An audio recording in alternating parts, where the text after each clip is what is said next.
நாகா கதைகள். அந்த செய்திகளோட ஆதாரங்களை தான் இப்ப நாம பார்க்க போறோம். மனுஷன் நாட்டுப்புறம்னு ஆரம்பிச்சாருன்னா நிறுத்த மாட்டாரு.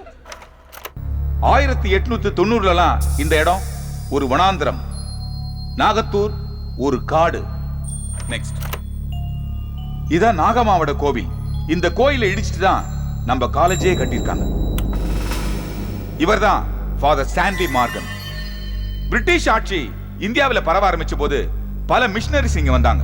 அவங்க பல இடங்கள்ல சர்ச், காலேஜஸ், ஸ்கூல்ஸ் இப்படிலாம் கட்டினாங்க. கவர்மெண்ட் அவங்களுக்கு இந்த இடத்தை அலாட் பண்ணாங்க. ஃபாதர் ஸ்டான்லிக்கு எல்லா இடத்த போல இந்த இடத்துல கட்டடம் கட்டுறது அவ்வளவு ஈஸியா இல்ல. ஏன்னா நாகம்மா கோயிலை இடிச்சு கட்டுறதுக்கு பலத்த எதிர்ப்பு இருந்தது. ஓரளவுக்கு கட்டடம் ரெடியான போது நாகாவுடைய முதல் பலி ஃபாதர் ஸ்டான்லி மர்மமான முறையில ரத்தம் கக்கி செத்து போனாராம். அதுல இருந்து பல வதந்திகள் நாகாங்கிற உருவம் உலாவறதாகவும் அது பல பேரை பழி வாங்கறதாகவும் பல செய்திகள். ஐயோ, டெய்லி இது அலாரத்துல ஃபிலிம் கட்டுறது பாரு.